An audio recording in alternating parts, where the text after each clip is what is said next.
विश्व के कोने कोने में यूट्यूब के माध्यम से हमसे गुरु मंत्र लेकर वैदिक परंपरा में आगे बढ़ने वाले मेरे प्रिय शिष्यों, सज्जन और सन्नारियों, मेरी पत्नी मुझे मारती है।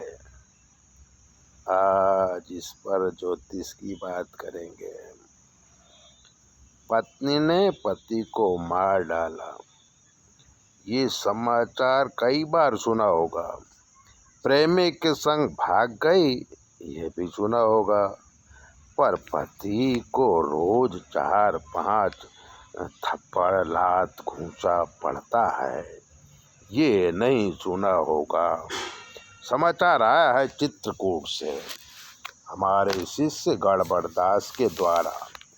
वो कहते हैं कि गुरुजी, हमारे पहचान के एक ठाकुर साहब हैं, लखनऊ में पुलिस की नौकरी करते हैं और वहीं पर रहते हैं। 2 बेटी के बाप हैं, पत्नी टीचर है। तो पति पत्नी का जब भी झगड़ा होता है तो पत्नी पति को बहुत मारती है। फिर 2-3 दिन बाद ठाकुर साहब भी पत्नी को मनाते हैं और जीवन चलने लगता है। ठाकुर साहब के ग्रहों के विषय में बताएं।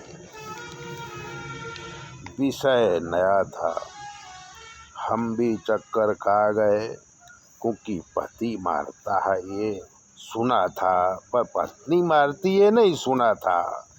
जब शास्त्रों में ढूंढा तो पता चला कि जिस पुरुष को 4 ग्रहों यानी शनि, चंद्र, राहु, गुरु एक घर में बैठे हों तो शनि चंद्र का विष योग, राहु चंद्र का ग्रहण योग, राहु गुरु का चांडाल योग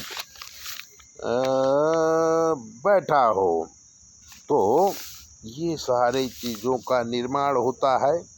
और केंद्र में काल सर्प पितृदोष बैठा हो तो पति कमजोर, बीमार और पत्नी पर शक करने वाला होता है। पत्नी सही होती है, पर अगर पत्नी सूर्य मंगल वाली है तो क्रोधी होती है। वो गलत बात स्वीकार नहीं करती और क्रोधित होके पति को जो है डंडों से पीटती है। पर जब वही पति मनाता है तो माफ भी कर देती है और पति को प्यार भी करती है। तो गड़बड़ दास ठाकुर साहब को कहो मृत्युंजय जाप करें और रुद्र का यज्ञ करें और ब्राह्मणों को भोजन कराएं तो ये दोष मिट जाएगा। ठाकुर साहब को पत्नी से मार नहीं खानी पड़ेगी और समाज में इज्जत भी रह जाएगी, क्योंकि ठाकुर साहब पत्नी की जो मार सहते हैं पर किसी को पता नहीं चलने देते। वो खाली संत गड़बड़ दास से अपना दुख रोया और गड़बड़ दास ने हमसे पूछा, हमने सबको बताया, क्योंकि कुछ बातें लोग छुपा जाते हैं, किसी को कानों कान पता नहीं चलता। उन लोगों के लिए सत्य बात में तड़का लगा के आपको बता दिया। सुनिए, समझिए, हमारा काम ज्योतिष का है।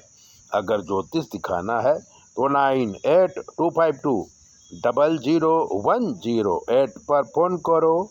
हम आपको बताएंगे कि आपके जीवन में क्या कमी है और आपको क्या करना चाहिए। चैनल देखिए, शेयर कीजिए, सब्सक्राइबर तो ज़रूर कीजिए।